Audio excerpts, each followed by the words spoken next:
আজ বাংলাদেশ ক্রিকেট বোর্ডের পরিচালনা পর্ষদের সভা মিরপুরের হোম অব ক্রিকেটে দুপুর 2টার পর এই বৈঠক শুরু হওয়ার কথা রয়েছে। বিপিএল ফাইনালের পর বৈঠক হবে এই সূচি ঠিক করা ছিল আরও আগে থেকে। কথা ছিল বিপিএল আয়োজনের সাফল্য, ব্যর্থতা এবং টি-20 বিশ্বকাপে দলের পরিকল্পনা নিয়ে আলোচনা হবে এই বৈঠকে। কিন্তু গত 20 দিনে বদলে গেছে বাংলাদেশ ক্রিকেটের বাস্তবতা। আজকের বৈঠকে তাই মূল আলোচ্য বিষয় বিশ্বকাপ বর্জনে কতটা ক্ষতি হতে যাচ্ছে বিসিবির সেটা নিরূপণ করা। এছাড়া আইসিসির সভায় বাংলাদেশের পক্ষে কোনো ভোট না আসার কারণ সম্পর্কেও পরিচালকদের প্রশ্নের মুখোমুখি হতে পারেন প্রেসিডেন্ট আমিনুল ইসলাম বুলবুল। একই সঙ্গে বিশ্বকাপের এই সময়টায় বাংলাদেশ ক্রিকেট কিভাবে চলবে, কি টুর্নামেন্ট আয়োজন করা হবে তা নিয়েও আলোচনা হবে বৈঠকে। পাশাপাশি অডিট কমিটির চেয়ারম্যান মোখলেসুর রহমান শামীমের বিরুদ্ধে ওঠা ফিক্সিং সংশ্লিষ্টতার অভিযোগ নিয়েও কথা হবে আজকের এই সভায়। শামীম অডিট কমিটির চেয়ারম্যানের পদ থেকে পদত্যাগ করার ঘোষণা দেয়ায় তার শূন্য পদে নতুন নিয়োগও হতে পারে আজ।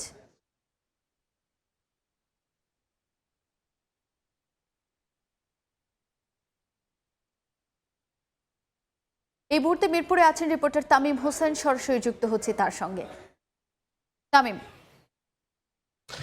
নানা নতুনত্বের একটি বিপিএল শেষ করার পরে আজকের এই বোর্ড মিটিংটা কিন্তু বিসিবি পরিচালকদের কাছে একটা আনন্দমুখর পরিবেশের মধ্যে হওয়ার কথা ছিল, কিন্তু আসলে যেহেতু এটা আগে থেকেই নির্ধারিত ছিল যে তারা বিপিএল এর পরেই আসলে একটা বোর্ড মিটিং করবে, কিন্তু এই বিপিএল এর যে ঘটনা ঘটেছে এখান থেকে বাংলাদেশ বিশ্বকাপের প্রস্তুতি নিয়েছে, কিন্তু আসলে আলটিমেটলি বাংলাদেশের বিশ্বকাপ খেলাটা এখন একেবারে পেন্ডুলামের মতো ঝুলে আছে। এখন পর্যন্ত ক্ষীণ একটা সম্ভাবনা বেঁচে আছে। আদৌ আইসিসি তাদের সিদ্ধান্ত জানিয়ে দিয়েছে, বিসিবিও তাদের সিদ্ধান্ত জানিয়ে দিয়েছে। এরপর আসলে বাংলাদেশের টি-20 ভবিষ্যৎটা একদম টি-20 বিশ্বকাপের ভবিষ্যৎটা এক প্রকার শেষই বলা যায়।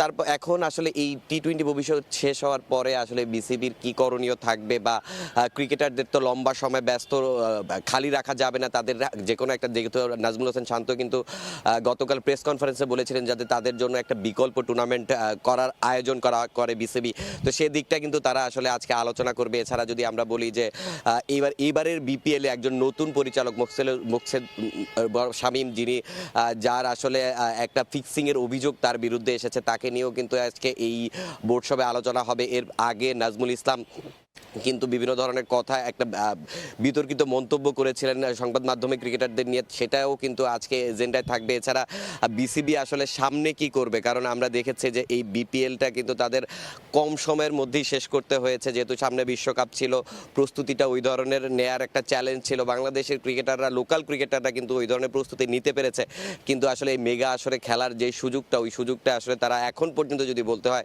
তাদের সামনে সেই সুযোগটা নেই। এখন তাদের জন্য তো বিসিবির বিকল্প কোনো ব্যবস্থা করতে হবে। আমরা জানি যে ঘরোয়া লিগগুলো এক প্রকার অচল অবস্থায় আছে, সেই জায়গা থেকে সেগুলোকে সচল করতে হবে। প্রত্যেকটা জেলা বিভাগে এখন টুর্নামেন্টগুলো সচল করতে হবে, যেহেতু এখনই আসলে ক্রিকেটের সিজনটা চলছে। এরপরে আবার যখন বৃষ্টির মৌসুম, তখন কিন্তু আসলে টুর্নামেন্টগুলো চালানো যাবে না।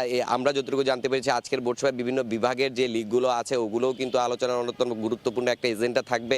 এছাড়া আমরা যদি বলি বাংলাদেশ ন্যাশনাল টিমের বা আপনার এইচপির সব কিছুর একটা পারফেক্ট প্ল্যানিং আসলে আজকের এই বোর্ড সভায় আলোচনা হবে, এবং এগুলো কিন্তু আস্তে আস্তে বুলবুলের বোর্ডের এক্সিকিউট করতে হবে। এছাড়া যদি টি-20 বিশ্বকাপের যে ক্ষীণ সম্ভাবনাটা বাংলাদেশের আছে, সেটার জন্য কিন্তু আমিনুল ইসলাম বুলবুল চেষ্টা করবেন, এবং তাকেও কিন্তু আসলে একটা বিষয় হয়তো বা সবাই জিজ্ঞাসা করতে পারে যে আসলে ওই লাস্ট যে বোর্ড মিটিংটা হয়েছে ওইখানে কেন বাংলাদেশের পক্ষে অত বেশি ভোট আসেনি।